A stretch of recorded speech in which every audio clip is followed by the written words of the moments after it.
man. Like we supposed to be working. Where the frap are you? Are you at the game, man? What game is this? Who's playing? I'm sorry, man. I don't think you I'm are. sorry. I don't I, think you are. I don't believe I'm it. a I fan. don't accept it. How about that? I don't frap and I know. accept it. That government's supposed to be working. Man, I did my Hey part. I man, said nothing. sorry. What You you want said from me? sorry. That sounds like something you would say. But look, man, back to my question, okay? Because I need you to sell this for me. And you're saying, like, man, I don't really know, but I can identify somebody with Down syndrome, but I can't really identify Right, somebody with autism. I'm not really sure what autism is, and you've got no answers for me. right. So what do we do from here? We gotta ask somebody that knows. I would assume. Like you act like we just know people who know things about autism, but like whatever, we'll figure something out. Listen, Matter of fact, you know somebody everywhere. I know you know oh, this is somebody. true. This is true. Okay, okay, okay. You know what? I'm gonna get on my phone and see if I can make some calls. I'm gonna figure something out. Yeah, yeah, yeah. Let's do that. Let's do that. Okay, cool.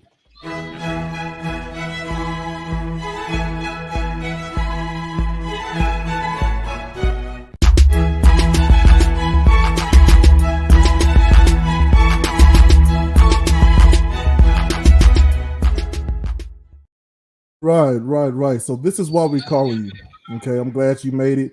Real quick, I need to talk to the audience though. Them know who the frap are you. You know what I'm saying? So, anywho, hey, welcome back to another episode of That Government Almost Did It, Rich, of Urban Academia. I'm your boy Jay Zilla, and with me I have the wonderful co-host Chulo Rich, and the pretty lady down there on the bottom. Hey, who are you? What do you do? Talk to us. What do I do? Hi, I am Shadericka, but everybody calls me Drika.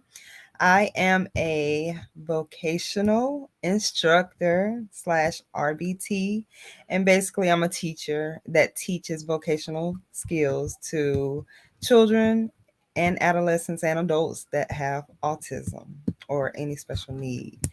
And I teach them life skills like how you would do in the community, packing, stacking, sorting. I have an office, I have a wood shop, I have laundry, just basic necessities that they need to gather to help them become more of an independent individual and have Mm, some success out here in the world.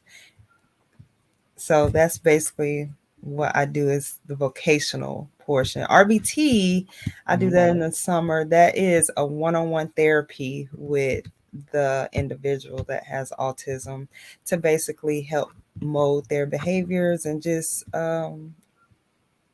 kind of help their skills be more advanced than what they are. So let's say if they couldn't clap their hands, if they were little and they Mm. didn't know how to clap their hands, we would teach them like just very specific skills according to their behavior plans. Okay. Look, so we had the question before we started the show. Like, how do we even, I guess, recognize someone with autism? What is autism? What does it look like? And I guess we'll get into a little bit later, kind of the do's and don'ts. But I was wondering if you can sort of shed some light on that. Well, autism is a neurological disorder. It has to do with the brain, and it really doesn't look the same in not one person. Every individual that has autism is different. So it's just a matter of a professional um, looking at their behaviors in their environments and really pinpointing certain things that they may see that are targeted toward someone that has autism, like hand flapping, rocking, repetitive actions, um, social skills, language skills, like they may have language issues, they may have be socially awkward, but not to that to be confused with someone that's just socially awkward. Like they might be in the midst of other people but not interact. So, it's very particular. You just have to know certain signs and symptoms to look for when it comes to detecting what autism is, because, like I said, it's not the same in any individual that has it. everybody has their own type of autism. That's why it's a spectrum. It's not a particular scientific pinpoint disorder like, okay, they're doing this, that's autism. No, it's a spectrum of it. It goes all the way from mild all the way to severe. So you're muted. Oh, there we go. Thank you. So, how did you? I thought Rich Good was gonna be job, the one to Zilla. mess up. Good job. Yeah. Great Get the job, crap out Zilla. of here. Enjoy your dadgum game while I work. so, so the question is like, how do you recognize it? And so you brought up a good point. Someone who's socially awkward versus someone with autism, and autism itself being on the spectrum. How are you able to say like, oh, this isn't a socially awkward person, or like if I have someone run up to me and like, hey man, somebody get your kid, like what the crap is going on with this kid? You know what I mean? Like, how do we avoid situations like that? And we quickly are able to pick up, oh, it's someone with autism, their brain just works differently, and they see and their senses are work different than ours. How are you able to tell that? Like I said, it's a matter of studying the behavior of the individual. You really just have to observe the behavior of someone because it's not the same. So, like my son, he has autism. He interacts with children, but he doesn't particularly play with them. He will just be in the midst of them playing by himself. Like they may be playing tag and Wow. he'll just start running too. So it's really just observing someone's behavior. You can't really just have someone come up to you and be like, "Oh, they have autism." You would just Right. have to take some time to really kind of watch the person, be like, "Okay, I'm noticing some certain things. They may um, stare off. They may start rocking. They may start doing some stimming, which is stimming is a repetitive action that they may do over and over and over, Mm. run back and forth, flap their hands, rock, make scripting. A lot of kids script, which is scripting is watching a show. They may watch a show or a movie or something, and they'll be actually playing that in their head and saying the words. Mm. That's what scripting is. So it's just a lot of different things. You really can't just pinpoint, autism right immediately, right away. You really just have to observe someone. Right. What are you saying, Rich? I feel like I do everything she said. So yeah, Right. I guess you can't pinpoint it like. Right. So is it something? So we all have things that we do to kind of calm ourselves down, Right. right? Like since I've got my little scruffy beard, like you'll see me playing with my little strands down here, and Richard catch on to that and then stroke his man beard, make me feel self conscious. But so we all have things that calm us down that we do, Right. and so for them, like that's just another thing, right? The rocking, the maybe singing or even some verbal sounds, right? Right. Everyone has a stem. Some people may tap their pants. Some people may shake their legs. Some people Right. may tap that foot. Don't think you're autistic because you do No. that. Everyone has a soothing Right. mechanism. But with people that have autism, it's heightened. Like it is Mm. continuous, or it's at a level that, it just gets to a point you have to tell that person to calm down. Or we say to little kids, have a calm body. Like if you see me with my son, you'll hear me say, you need to have a calm body or calm down. So, and he'll know to take a deep breath, or you Mm-hmm. just hold them. Or most parents, most teachers have breathing techniques for them to calm down, whether it's a bad behavior. I'm not going to say bad behavior, undesirable, inappropriate behavior, or a stimming type behavior. It's just certain mechanisms. But yeah, there's a just heightened. Their taste is heightened. Their sensitivities are heightened. Everything is heightened when it comes to um, having autism. You can touch them. It may be just the most ticklish thing in the world, and you didn't Oh. like a lot of them have hard times with haircuts because of the vibration. It may scare them. It brings up their anxiety, and that's a tough thing right there. Those haircuts, because in the Black community, a lot Yeah. of Black men. I'm not gonna say they don't understand it, but it's just like you just supposed to sit there because that's what you're supposed to do, and you know how to do it because every kid knows how to sit still whether they got a disability or not. Mm. And yeah, they do, but I really wish barbers would educate themselves when it comes to disabilities, because yes, they may know to sit there, but it they really have to understand that it may scare them, or the vibrations really really bother them because their Mhm. senses are on another level. And and that's and what I that's try to get across. you're I'm sorry, you absolutely right. But I feel like that's what this is for, right? So like I don't feel like it's on the barber to go learn everything about everybody, right? Right. But when people are coming to us, or the barber or whoever, communicate things, and that's okay. We got to figure out how to start these communications, how to have these talks, how to be able to say, "Hey, now my baby not gonna sit still. It ain't cause he just don't want to sit still, you know." And begin to educate them. You know what I mean? And maybe once they understand that, they can have a little more sympathy, a little more compassion. When people don't know, though, they just don't know. Like I Right. don't know how I'm supposed to treat you if if there's a difference and I'm not you know told about it, or I don't understand it, or you know what I mean. That doesn't mean that I'm not willing to do that. It just means that I don't know yet. You know what I mean. So Right. yeah, Right. let's have that conversation. Let's teach each other.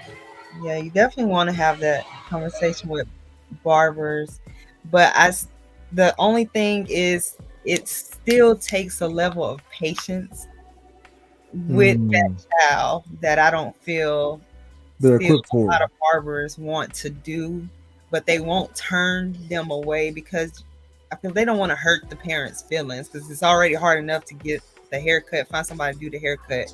But it's it it's certain ways to handle a child with disabilities when it comes to those sensitivities Is that there anything that you know of that helps when they sit in the barber chair? Is there like a distraction or something that helps?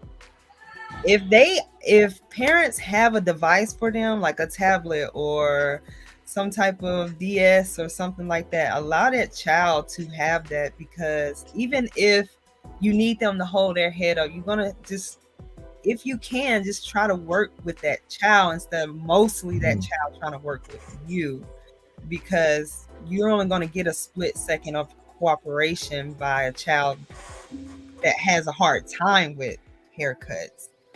Now, not all of them have hard times with haircuts. Some can go and just be done, but it really bothers a lot of them. But if they have a device, if they want to stand, let them stand. Give them a break, because sometimes they get so much anxiety. Like my Right. son used to boo-hoo because he just wasn't comfortable with them holding his head. He hates his face to be touched. He hates his head to be touched. And he would just start boohooing and just break my heart because they didn't want him to stand. They didn't want to give him a break. They just want to try to hurry up and get it done. And that's the worst thing to do, because you're only giving them more anxiety by trying to hurry up and get it done. Now just let them take a break. Give them about 1 minute, Right. 2 minutes, and come back at it. Talk to them, communicate. Talk to them like you good. Make them comfortable. It's a tag, Right.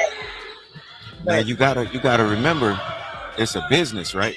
So they it looking is at it like I need 15 minutes. I need a new client in my seat, right? So right. maybe we need an autistic barbershop where we have a little more time and we have a little more patience and we have a little, you know what I mean? Maybe we need to set up something like that. Right. And there are some barbers out there that specifically just do individuals with autism. I know I reached out to one lady on Instagram, Jelly Hmm. Robertson. She's supposed to be coming here to Huntsville to cut my son's hair, and she's solely cuts individuals' hair with special needs, not just autism, but just special needs. And In general. lets them run around, and she'll, chase them or they can sit, or they can color while she's cutting their hair, just all kind of things so they can get the best haircut they can. But I mean, us parents do understand if we take our child to a normal barbershop that they're not going to be able to stand up and do this and do that. So I mean, we are willing to work. We do work with the barber and try to get our Mhm. child to be still. But those that we know that can't, we not, of course, not going to take them to the barbershop. So Right. So if you're just joining us, we're talking autism. Let's take a quick video, and then you let us know whether or not this rings true. Okay. And forgive the dogs.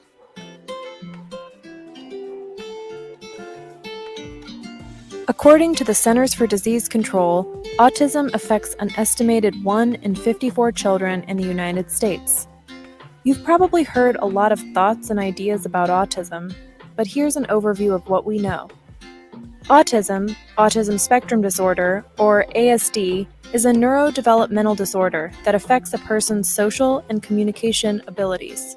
Persons with ASD also have areas of strong interest and sometimes have repetitive behavior and sensory sensitivities. Autism is sometimes associated with strengths in the areas of visual memory, music, art, math, and science. But each person with ASD is unique. Autism is a spectrum disorder and varies significantly from person to person. Some people with ASD may require significant support in their daily lives, while others may need less support, and some live entirely independently. Changes in brain development associated with autism begin during the prenatal period. These changes are associated with differences in genetics. It is possible to diagnose ASD when a child is between 18 and 24 months of age. Early behavioral intervention helps children with autism learn to communicate and socially interact and has a significant impact on long-term outcome. Okay. So did that? What do you think? Was that fair? Like, is that a yeah, good overview? absolutely. Yeah, definitely. And also something they left out, autism affects mostly boys than Really? girls. So that's another thing about autism. It's a lot. The percentage is a lot Is there a higher. reason? Right. I was about to ask. No specific reason because they don't know how autism is really how someone So, gets it. and that's the scary part about this, right? Because like you said, it's different for everybody. Everybody's different. Mhm. Some Right. boys just don't like to sit down. Some boys just are loud. Some Hmm. boys just, you know what I mean? Like, how can you really know to say that, hey, this is an issue, or my son just likes to clap a lot, or he doesn't like when you clap. You know what I mean? Mhm. Doesn't Hmm. necessarily mean you're autistic. I'm saying that because I'm thinking of a person, an example, a person that, as a child, they could not stand certain noises, cover their ears up, just retreat from the situation. But outside of that, that was the and rubbing of belly button. That was something else that they did all the time. But you check this kid out now, and they're absolutely exceptional. Whereas, my fear is somebody says that to you at 4 years old, throws you on some medicine or something, and man, that scares me. Right. You do have to be careful and mindful because it seems like a lot of teachers in schools nowadays will try to diagnose your child with ADHD, Mhm. autism, and all kind of stuff. And I'm not, no offense to any teachers because I'm a teacher, but you have to go get your child evaluated for yourself if you because you will begin to be like, okay, something's not, this is not typical hyperness of a child. A lot of individuals or children won't make eye contact that have, that's how I noticed signs in my son. That was the first sign I noticed when he was a baby. He wasn't making eye contact with me, so I was like, and I was already a RBT before he was already born. I had already been working with uh, individuals with autism before Oh. he was thought of. So I recognized the signs ahead of time, but a lot of schools will throw that out there because it just looks like it when that's just not the case. So you just need to, again, if it's brought to your attention, just start observing your own child and saying, okay, this might not be right. And then just reach out to the pediatrician and try to get some referrals to get your child tested if you do start to notice yourself that this isn't typical child behavior. This child is just not hyper. This child is just not, there's more than just sensitivity to the ear. Because a lot of kids, loud noises hurt their ears. So, there's just more to it. You just have to be aware. Right. So I think that can be scary, especially for parents, because we get asked a slew of questions whenever we take our children to the pediatrician. And I think a lot of that, can kind of skew the results because we don't want to believe that there's something wrong with our child. Right. A lot of, like, how often do you come across someone getting a diagnosis, right, and then quickly saying, go into denial mode, right? Well, I want a second opinion. Well, which nothing against a second opinion, but you know what I mean? The idea that, like, no, this can't be. So they delay getting their child or getting themselves educated first and getting their child the help that they need. Is that something you run across? No, not personally, only because I work in a clinic and private school for just individuals with autism. So they've already passed. Oh, gotcha. Yeah. So I don't work in like a public school or anything like that. But I was an in-home therapist for children, and there was a lot of in denial parents of not autism, but just certain stuff, ODD, ADHD, early signs of schizophrenia, stuff like that. They were like, no, they do that all the time. Right. Or, no, my child doesn't need medication, but your child is literally climbing up the wall, jumping to the other side, or lining up cars, or flapping, this clear sign there.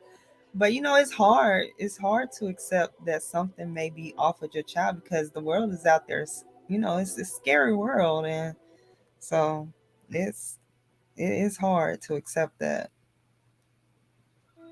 Right. So I have another clip, because I'm always here on this show. We like to blow things way out of proportion and then shrink them down little by little.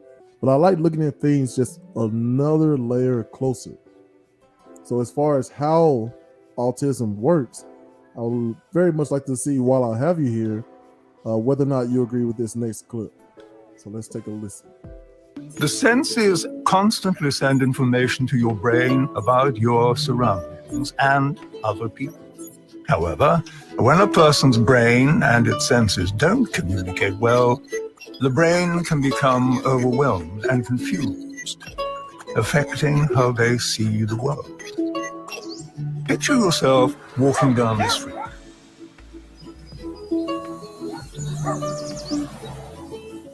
This is how an autistic brain may experience the same walk. Scary, isn't it? Sadly. So that's just a little clip. What are your thoughts on that? Is this something that, does this kind of further break down for people? Because when I came across this video, I was like, oh, that made so much sense, right? What are your thoughts on this? So it made it seem like the world was blurry for them? Well, no, not blurry, just extra sensory. So like the lights, they show of course, this is all like, the far extremes of things, but like the lights are brighter than it is for us. The balloon itself looked like it was bigger, and like the sounds were more intense. Like these are just like extreme examples. Right. But do you come across examples like this where you may be talking in a normal voice, but an autistic person may, hey, too loud. You know what I mean? Yeah, like one of my students right now, when they transition to my class, there's another student that's coming from therapy services. So he comes through a certain door, and that other student knows he's coming, so he'll walk around like this. because just that slight noise of that door shutting, which is not, it's not loud at all. It's super loud to him, and he said it hurts his ears. Wow. Okay. So, and like for my son, crying hurts his ears. He can't stand it. So, a child that's hysterically crying, it annoys us, Right. but it hurts his ears, and he starts to cry. So, the sound, yeah, senses are very heightened. That's why you have a lot of picky eaters, and not just like people say, "Oh, I'm a picky eater. I don't eat this, I don't eat that," just because they don't like it. No, Right. like it may be a piece of a chip that's, most people eat chips. Right. It's a normal taste for us, but it may taste like straight trash to them. It's a heightened sense of the salt particle that they Mm-hmm. can't stand, that, and they won't touch it. It's repulsive to them. It's not just something that, oh, I don't like that, that's why that child's a picky eater. No, it is a repulsed taste to them. So everything is heightened. Like I said earlier, touch. You can touch a kid and they may feel their whole body tickle. That's what the haircut thing, the vibrations, all that is here and heightened to the max for them. So yeah, and that's why they have a lot of anxiety issues and social Mm-hmm. issues, because they're very aware, and they're just, just sensitive to everything. So yeah. Right. So that, man, that's interesting. I couldn't imagine going through. Look, I've been on some stuff before, and I know how crazy it can feel like moving about a city. Right. I mean, sometimes like if someone is drunk or high and it alters your senses, like things can be really nice or they can be really scary. Right. So I can imagine like going through life every day like that. Yeah. So Rich and I last week, I believe, or the week before, we watched a lady who put on these goggles that inverted her vision. And at first, she's clumping around and can't write or drink or anything. But after 3 days, she's able to perform all those duties like her entire world isn't upside down. And then they took the glasses off, and it took her, a little while to get used to it. But the brain made sense of that too. So what, like, sort of like you talked about with the barbers being educated, what can we do as lay people to help, I don't know, unearth, I guess, ways for an autistic person to adjust to everyday life? I would say, of course, go educate yourself, but not everybody's going to go to Google or pick up a book and educate themselves. So I just say, when you do come across an individual, a child, or anyone that is different, don't just be so, don't just stare. If you want to ask, because most of the time parents really don't mind you asking. Like, I have people come up to me and say, oh, they'll kind of hint, like they'll start talking about maybe somebody they know that has autism, and they're like, well, I noticed, your son, he flaps his hand or he runs, and then I'm like, yeah, he has autism. They be like, oh yeah, I thought so. Just kind of approach it in a way. If you're curious, just don't be afraid, and if you are afraid to ask, I mean, all you can do is just be normal. Literally, give me an example. Tell me the right way. Like literally. Give me an example of yeah. Give me an example of, I'm curious because I know, have you ever had situations, and it sounds like you have by what you're saying, but have you had situations where you know that somebody's looking or staring or having a question but not asking that question, and we could get this over with a quick, easy question, but instead, you're sitting back there wondering and probably saying things that aren't true, this type of thing. Well, me personally, I'm not gonna, if I see someone looking or they, just staring, I'm not gonna approach them like, hey, do you have a question? I mean, it's just not. But don't you think that would help put an end to that? I mean, it might, but who's to say that person is actually, curious? They just may be staring, like, what's wrong with the boy or something like that, not care to be educated. Exactly. Oh, okay. I see. Not willing to be educated. Right, not willing. They just staring because Right. he's being different than what they see. Right. So Right. you really go up to someone. But what I do, we only can help ourselves. So I have my child wear a necklace that has the autism symbol, or he may wear an autism shirt. That way they can be like, oh, okay. And that may nudge somebody to go like, I saw this kid doing this in the store and he had on an autism shirt. And then they may go home and look that up themselves. So I just try to bring Hmm. it to attention in an indirect way. That way I'm Hmm. not just approaching people like, hey, I saw you staring. Do you got a question or anything? Or, What my autism shirt? yeah, he wears an autism shirt sometimes, but he wears his necklace all the time. So if you Wait, there are see, actual markers. Like, what is it? Like, are you saying like he's just got a shirt that says, "Hi, I'm autistic"? Like, what? What it is an says autism his shirt shirt? says, "Please be patient. I have autism." What? I didn't Yeah, know that. That's a good idea. Yeah, Hey, that's Rich, cool. that sounds That's like your cool. contract when we were talking about relationships. Like, I wish everybody could just sign up a contract and say, "Hey, I'm this Just brand like a of name crazy." tag, man. I don't see a problem with Yes, name tags and things like that. right, Like it's a simple thing. Just lets me know what yeah, stuff is. It's simple. yeah. right. Yeah, and sometimes my son, he wanders and he'll bump into people, run into people, and because he's completely unaware of danger and his surroundings.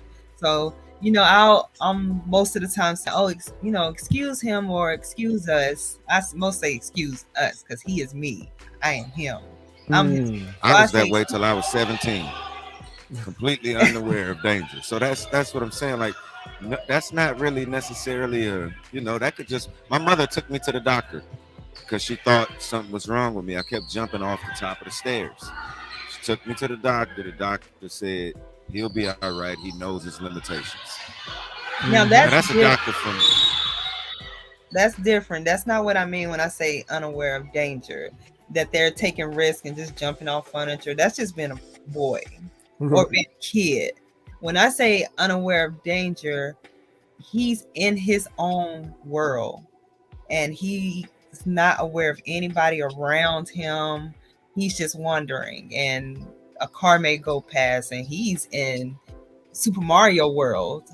There's is Got it. blank and he's Got it. just talking, he's scripting, he's walking, doesn't know this person is beside him, don't know that he's walked away from his parents, like that Mm-hmm. type of unaware of danger, not really taking risk and just being wild or hyper, like he's in another realm somewhere and don't know that the car is coming, or don't know that he's grabbed the hand of another person when the Right. parents back there because he's in video game world, or he's in a book he read up here and his eyes are open and it looks like he's looking at everybody, but he's not. He's in his head, or he or she is in their head thinking about Mm-hmm. something, or thinking of a video, or replaying a movie script in their head, and they're completely unaware of the world. And that's actually a magnificent thing about people with autism. Even though it's scary, it's really spectacular because they are innocent to the world. They don't get sucked into all this hoopla and negativity and just damage that the world can do upon someone normal, atypical like us. Hmm. They live the world freely and they remain true to who they are. I ain't gonna lie to you. It sound fun to me. I Until mean, you for get them, Yeah, it all I probably hear is is. fun. Good day. It probably is for them, but it's right, challenging for us, the parents, right, and because we anybody have who to has be to their deal with it. eyes. Yeah, we have to be their eyes. We have to be their ears. We have to mold those behaviors for them to be aware Hmm. of things, in the world as they get older. Like you can't say it like that, or you can't do that, or it's just a matter. And some autistic parents will say, well, why we can't tell the normal person to not say that, but it's just neither here nor there. It's however you want to go about it. Fill choice. Now, so in my house, I tell my girls and my boys all the time, it's not what you hear or see. As long, I mean, you can hear it and see it as long as you're not doing it and saying it. As far as being exposed to things that they're not ready for or shouldn't be exposed to, because I understand that they're going to be exposed to it no matter what. Mm-hmm. What sort of things do you do with your autistic child to kind of, you know, pull them out of their video game world and let them understand, like, have really make them understand, like, this is dangerous and don't do this. You know, how do you find that sort of, I guess, common ground? That's where you have to reach out to sources of ABA therapy and things like that. But if you don't have those means of therapy and RBTs and stuff like that to have sessions to where they may have a picture of a fire and have a picture of just a regular house and a house on fire, and they'll say which one is dangerous, and the child will point to the house with on fire. And that's how you help individuals with autism visualize what's danger and what's not, by providing visuals or because they learn differently than we do. They may not learn with the teacher just standing there talking about something, or the parents just saying, hey, don't touch that, or go sit down, or stop that, or even spanking or whoopings. That is sometimes a no for individuals with those special needs, because some of them are aggressive, and if you're trying to spank them and whoop them, you're gonna have some problems. So it's a matter of just providing visuals, paying attention to how they know how to learn stuff and not how you know how to. Like, we provide visuals for Kaden. Like, we set up a scenario, or when in a generalized setting. So a generalized setting is basically taking a problem behavior, inappropriate behavior, and teaching the correct way in the actual general setting. So like right now, Kaden is unaware of when a car is coming. So every time we're out and about to cross the street, about to go into the parking lot, I'll stop at the edge of the road. I'll make him look to the left, and I'll say, is a car coming? He'll say yes or no. I'll say, look to the right. Is a car coming? He'll say yes or no. If it's no, I'll say, well, can we walk? And he'll say, yes, we can walk. So teaching in generalized settings, but you have to teach how that individual knows how to learn, not how you've been taught how to learn. So if that takes you printing out 1,000 pictures of scenarios, print those 1,000 pictures out. If you don't want to do that as a parent, take them to a RBT or ABA session and let them learn it from them, because that's what they're paid to do. So I guess, so it's not necessarily pull them out of their video game world, but go into their video game world with them. Yeah, and I wouldn't say video game world. Not all of them are in. They may be just thinking about something.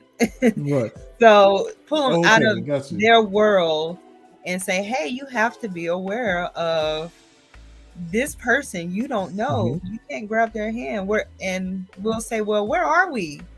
And they'll say, oh, we're at school. Like one of my students, he does get caught in his video game world.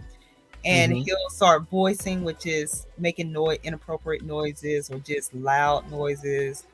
And I'll have to prompt him verbally saying, hey, such and such, where are we? And he'll say, oh, we're at school. And I say, yes, we're at school. We're not playing video games. And that'll prompt him to get back to the task he's doing and not go back into his own little land or wherever he's at. Wow, so that's interesting. Like, that's something we try to do even with our children. If they think it's important, it becomes important to us, right? So I have a commenter. What's up, Miss Glennis? Phil, y'all. She says, when you go shopping and your special needs child decides he or she wants something and you don't want to buy it, how do you stop them from having a meltdown? So this is for all parents, really. That's for all parents. Right. Yeah. Right. You really have to set that expectation ahead of time before you even get in the car and go. And even when you pull up, you remind them of that expectation. So, for example, a lot of kids will want just what they see because it looks fascinating when they see it.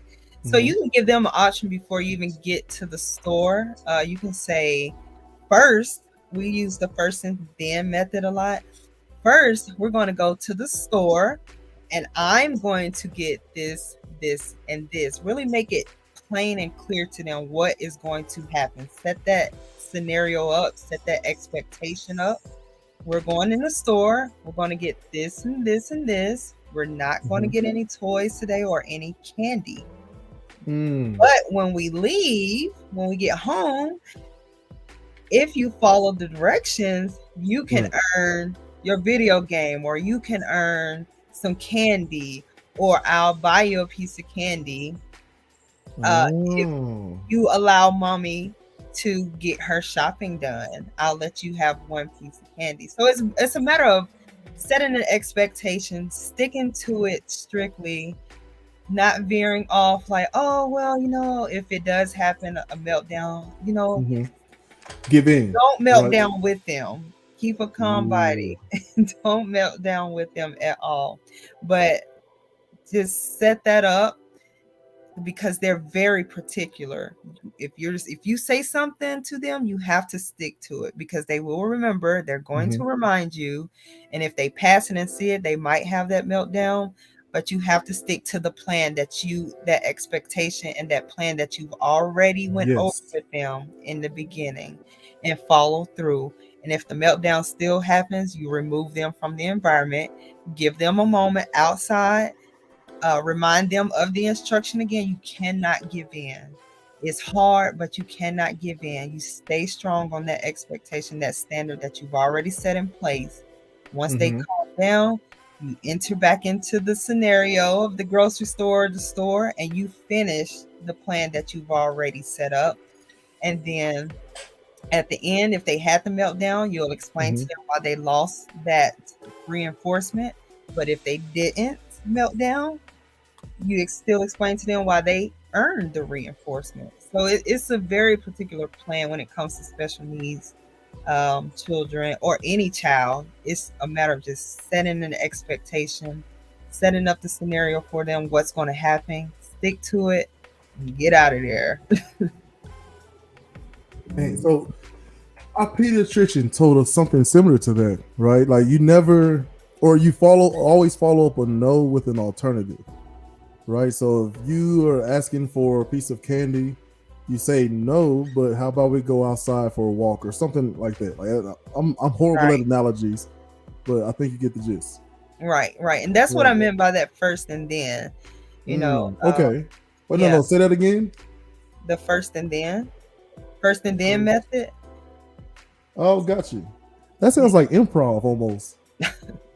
You know what I So, mean? Like the yeah. rules of improv is like and yes Mhm. and like the yes and thing. Like Yeah. yes and. But the First, idea, yeah. yeah. So yeah, when you go shopping, have a shopping list. You need to always have a visual for Mm, children, period, that mm-hmm, have issues when they go out into public. Have a visual mm, for them, because they can see what's about to happen. They can see what you're shopping for, or yes. anything like that. Just always have a visual for them or have a distraction Mm-hmm, for them as well. If they can bring a DS, if they have a little game console or a little cell phone or a tablet, you'll see kids in the buggies on their tablets. Great. Have them right. on their device if you need to just wander around the store, just distract them. But if you don't, if you have a plan yourself going into the store, have a visual. Like, we're going to go into the store. Here's mommy or daddy's shopping list. This is what we're going to get. First, we're going to go to Walmart and we're going to get this. Then we'll get this. And if you do this, you can earn this. Man, that's what I'm saying. So my problem with and I have no autistic children, but I have a huge problem with follow through. like one way or the other. Like with my rewards, like, hey, if you do this, that'll take you here, and then stuff happens, and I think I do an okay job. I'm waiting for my producer to like throw something at me. I think I do an okay job. That's my producer / wife. Sorry. I think I do an okay job with saying like, hey, I apologize for this not happening. Here's why, and here's how I can try to make it up to you if you're okay with that. But on the other side, I may take cell phones and you won't see it for another week. And then they're all nice and the house is spotless, right? And, just perfect children. Then it's like less than 24 hours later, well, all right, here, but I need you to, and I know, you're giving me that same look. You're giving me that same look. What she does is like set expectations.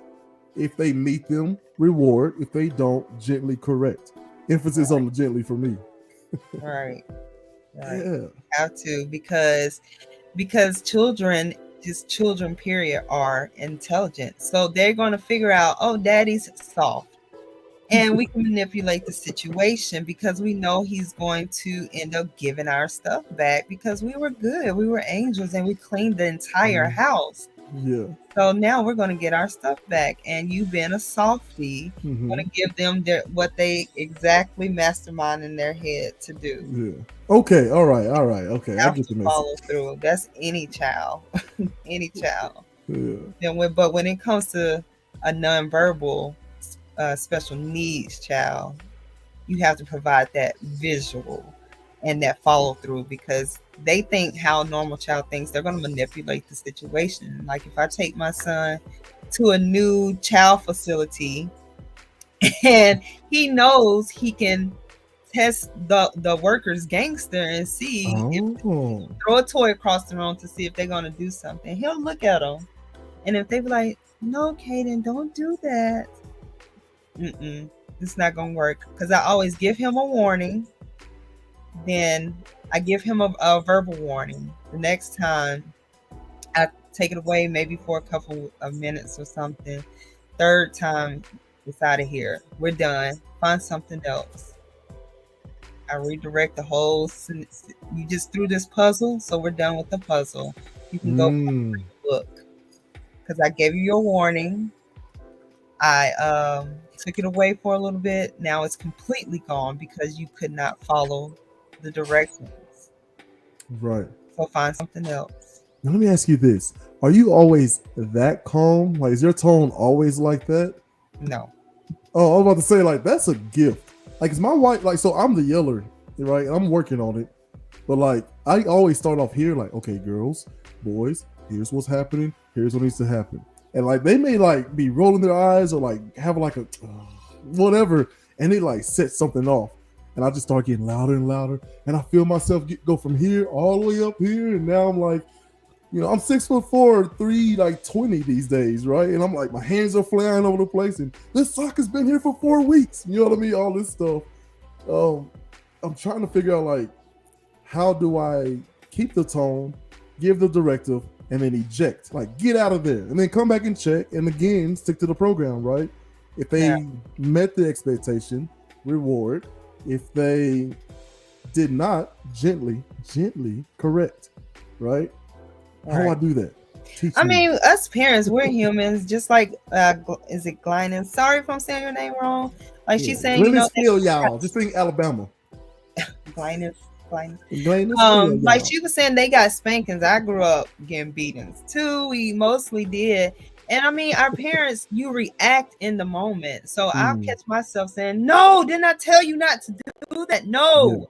But then once you get that initial reaction out and you catch yourself, then correct yourself. So you react, catch yourself, correct yourself.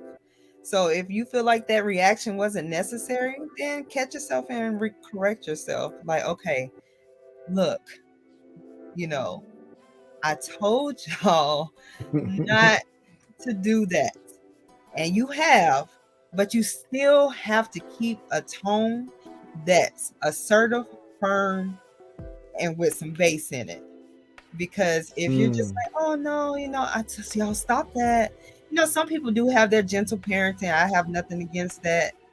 I don't know much detail on the gentle parent. I only can parent how I feel necessary, that's appropriate for my child. Parent how you feel that's appropriate for your child and what your child responds to in a decent manner. Mm. So don't go by what other people are doing, because that may not work for you. Timeouts may not work for your child. Spankings may not work for your child. Mm-hmm. You have to do what is appropriate for your child, but follow through works for every child, not Ooh, I like this. manipulate. So follow through, however you, whatever discipline you're trying, Right. follow through with it for at least, I say 60 days, because people say, oh, that didn't work. I tried to beat my child to death. That didn't work. I tried time To out. death. That didn't work. I tried taking their game, the Xbox and all this away. That didn't work. Mhm. Nothing works. Nothing works. Nothing works. Because you're not, you just have to follow through. Right. Even if you don't Consistently. see, even if you don't see an initial change in that child, doesn't mean it's not affecting them. There's a lot of stuff us adults do. We may say, oh, I'm gonna stop smoking, and I'm chewing gum, but I still want to smoke. I still had a cigarette or this or whatever you smoking. Mm-hmm. So it takes time to build up a habit and Mm-hmm. a behavior, mold of behavior that Right. is appropriate to what you're following through on your discipline you're following through on. So just follow through on what you going to try, and do try different disciplines, but you just have Mm. to just know your child and know what really will affect them, and get Right. that change you need progressively out from them, because it's not going to happen right away. Parents, you have to Yeah. find patience within yourself with your children. Even if you're a screaming parent, you have to understand that your children will begin to only react to you screaming. So if you come at them just saying, oh, out of nowhere, like, oh, it's okay, they're gonna be Right. like, because they're not used, they're just used to you like, sit down. Right. So if you're gonna change, you gotta progress into something new. Like, okay, mommy's gonna try this way with y'all, and have open communication with children.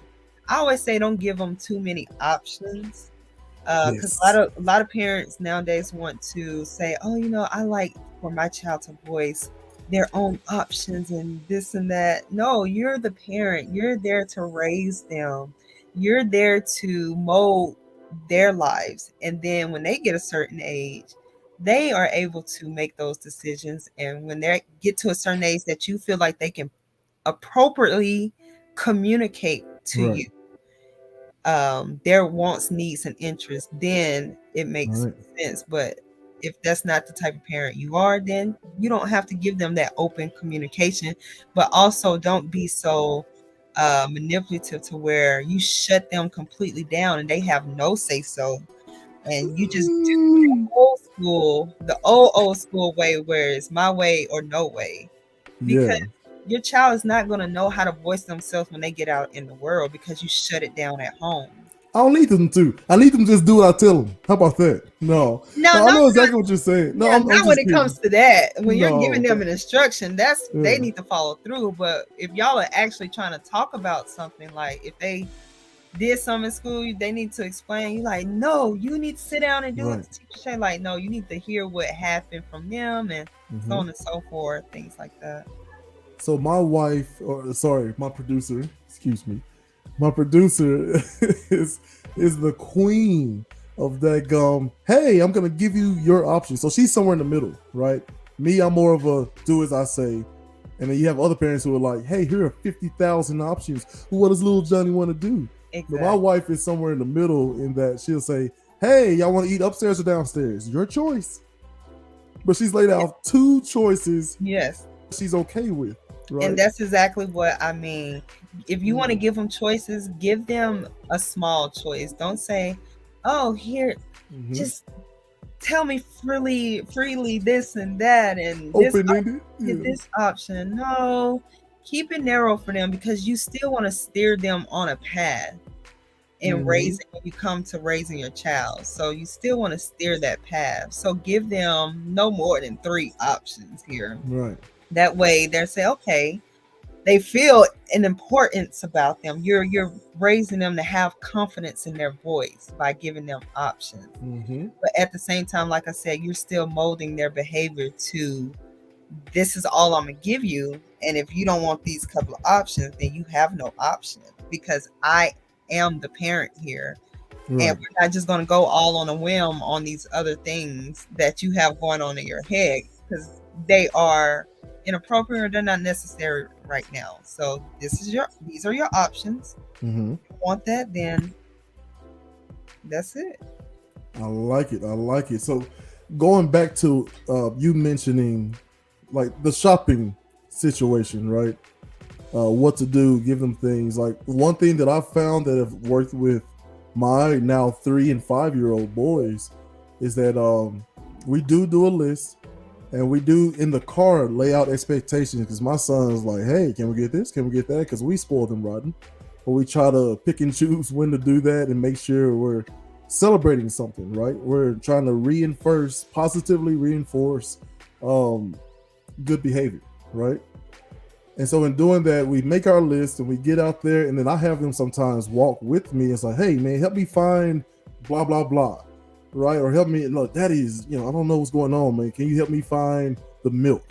Oh, it's back there. Oh, can you show me? Yeah, I'll show you. So now they're occupied and they're on this journey with us versus just being tagged along and not feeling like they're being paid attention to. They're involved. And then, idle hands do the devil's work, as they say. Down there in the South. I see you, Miss Phil, y'all. No, so so things like that, and the follow through, like we talked about with the lady with the glasses, it took 3 days for her inverted vision, for her to be, I guess, able to function by herself. Like she needed help walking, she needed help reading and doing all these things, right? But 3 days, and she was able to completely function on her own, and then took the glasses off, and then the brain flipped everything back right side up in less than 3 days. Now I keep hearing this number 21. Do you subscribe to that? I guess the line of thought that says that it takes 21 days to build a habit. I've always heard, 21 to 30 days. It's a lot of because I'm very spiritual, so I do a 21-day fast, prayer and fast in the beginning of the year, and whenever I feel there is a need for it, I'll do a fast. And because within that time frame, 21 to 30 days, you create a habit. It becomes a habit. So that's why they say that time frame. And when I did it at the beginning of this year, I did a vegan vegetarian type fast. And I actually went past that time frame because it almost, I love my meat, so I'm eating meat now, but it almost really became a habit. I really don't even eat it that much now, kind of. Right. So it does create some type of habit in you to say, I might not eat that, or it's not a necessity in my life. Your body is conforming to this lifestyle that you've been teaching it to do. So I agree with that 21 days. Yeah, which is so when you think about like drugs, I don't mean like marijuana, where we have like most states have legalized it for medical and or medicinal uses, but like the opioid crisis, some of these things, 3 days and you're hooked. That's why they're trying to wither the prescriptions down to 7 days. But studies show that 3 days and you are dependent, right? I had a guy who hurt his back in high school, was on he was on a drip at one point, and then he went from a drip to Oxycontin, and they couldn't for the life of them figure out how he got hooked on drugs. Now this was, in their defense, this was 2003, 2004. So it wasn't as widely known, but like it's just incredible. Like when you think of something like the opioid crisis happening, 3 days and you're hooked. The inverted vision, 3 days and a world that's turned upside down, right? I can use a crass example. You know, your boy Iceberg Slim, who's a famous pimp. He says, "How do you train your women?" He said, "Well, you take a hot coat hanger and whip her on her back, and then give her a bath afterwards. A couple of days of that, she'll do whatever you ask her to." I'm just thinking, like, who even thinks like this? You know? A psychopath. So all of that, right? To say this, I know, I don't know. Look, Rich is usually on here to be like, hey, get to the point. But here's the point. Parents, if you think you can take that cell phone or tablet away one time, you're not thinking about this right? 21 days to build a habit, right? So that means you have to follow through and be consistent for that amount of time or longer, right? Yes, for sure. Yeah, and don't give too many options like your boy Jay Zilla over here. Yeah. But anywho, look, I can't let you go. I'd be remiss if I had, a portion of that the Juice Assist podcast on, and without you giving some shout outs and tell us a little bit about what's coming up here in June next month. So aside from me being a single mother to an autistic, beautiful 8-year-old little boy, and being an RBT, registered behavior technician, and a vocational teacher to individuals with autism. She does not sleep. She does not sleep. There's no way. I really don't. I think I got a little bit of it myself. But anyway, that's beside the point. Juice Assist, shout out to Juice Assist. Y'all please support. As you know, in June, the June 6th annual Juneteenth Festival is coming up that Juice Assist is helping to, yes. I am the vendor coordinator for the Juice Assist for the Juneteenth. So y'all come out. This is for everybody. Don't just think because it's a national holiday for freedom of Black people that it's just for Black people. It's for everybody. We had so many people come out last year, all walks, races, ethnicities, whatever you are.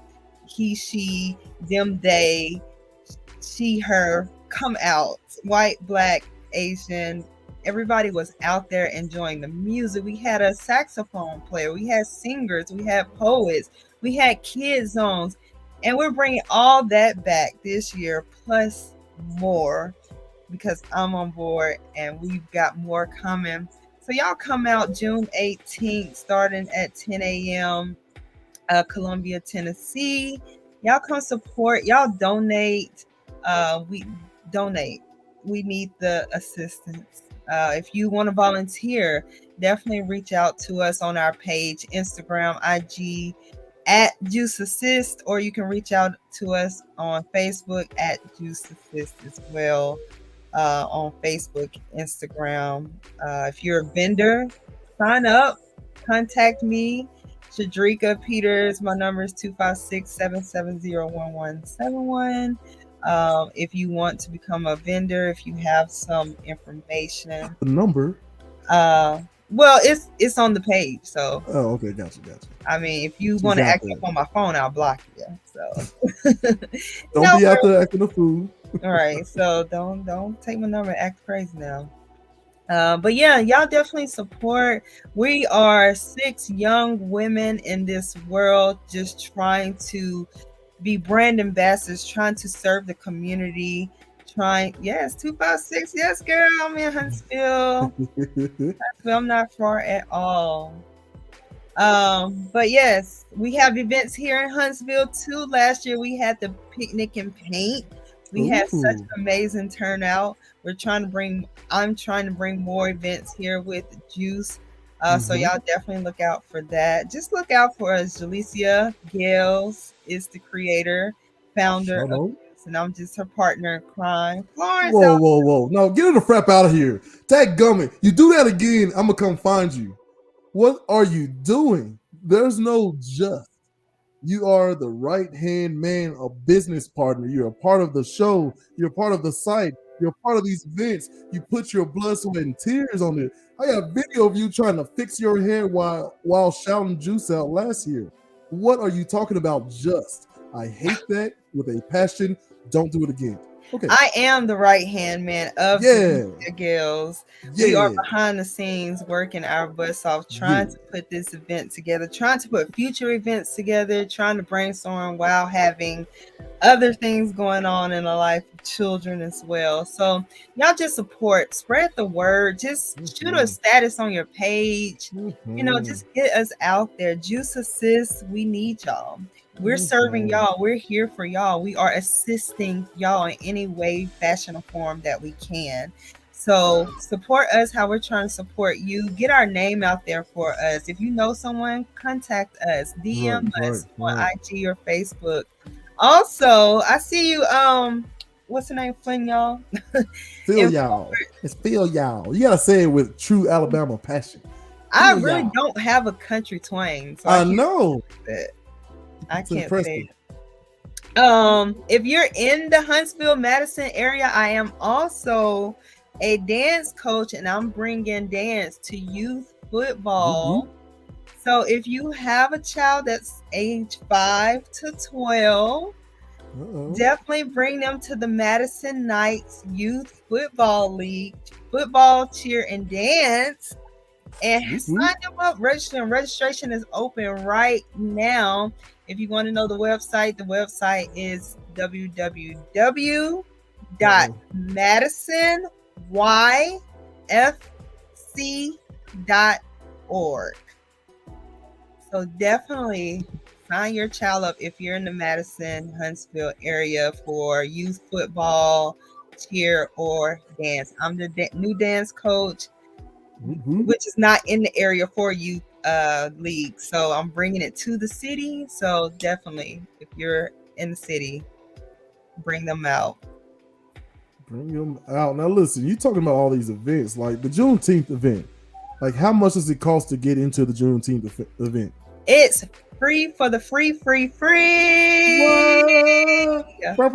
Look, your kids can come jump for the free. You can come play in a tournament for the free. But if you're a vendor, you got to hit me out. You got to pay. Gotcha. Vendors, just contact me.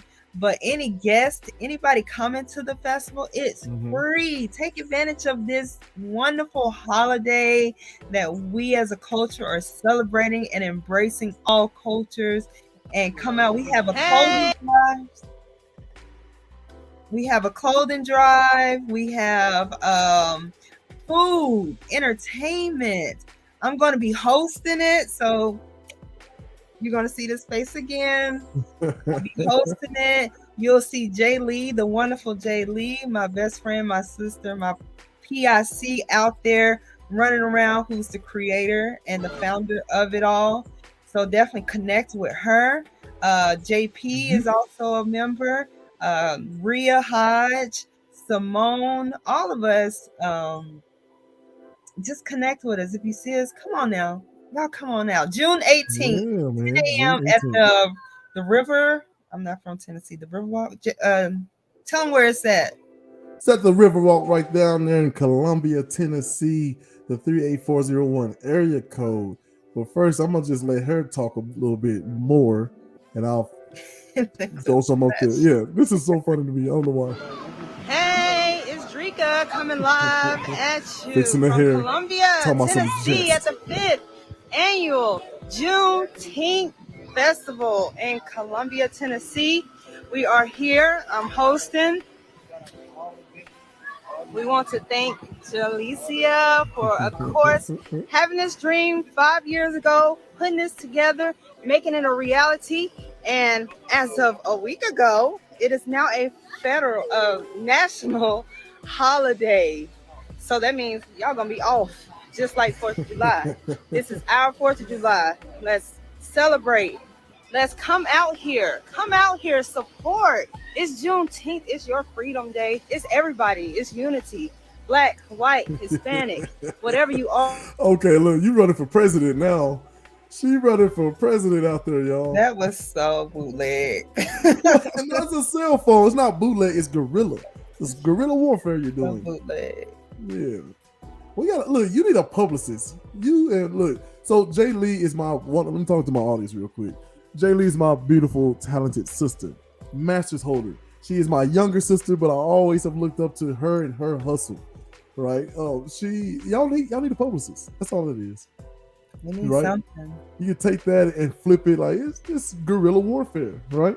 Some people get to advertise on CNN, right, or Fox. Other people, you got to hand out flyers. Ain't nothing wrong with that.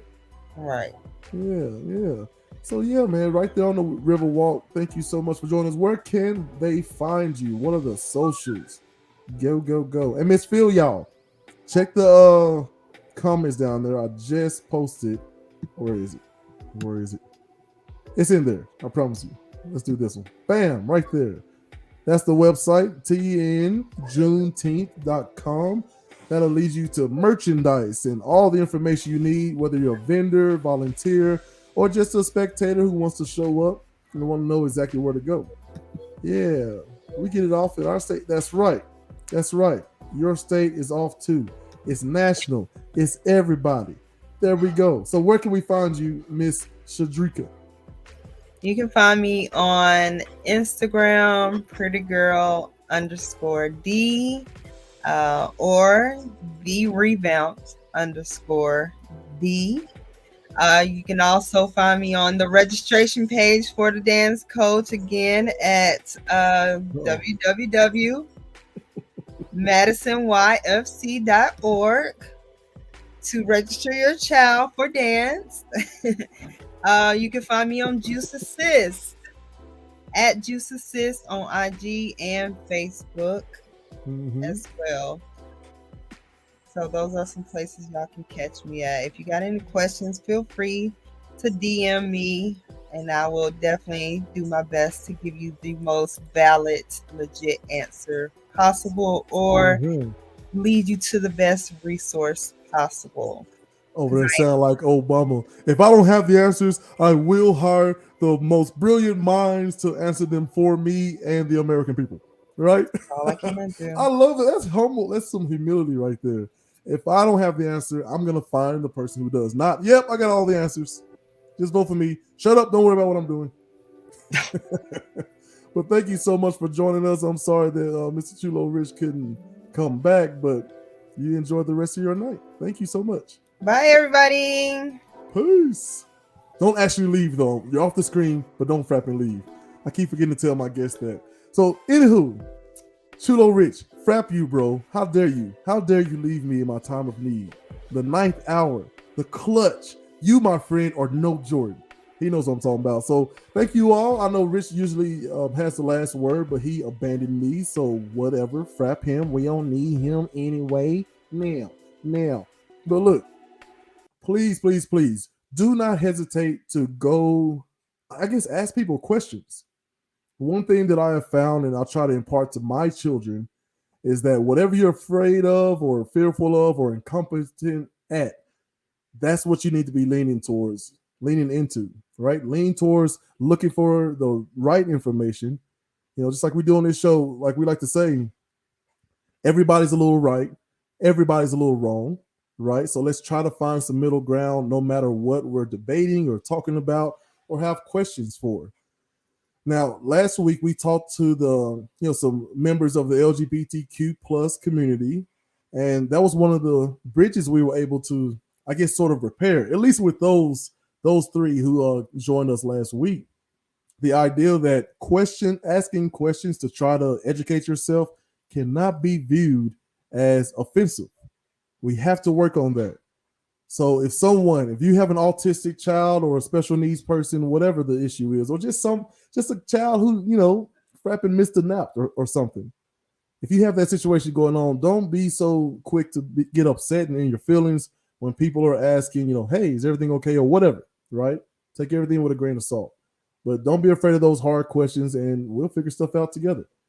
But thank you so much for joining us. Next week we will have model, author, actor, baller mom Teresa Carter Kizzy will be joining us to talk about her book and work-life balance. So until then, we will see y'all later. And remember, common sense ain't coming. Peace. For you.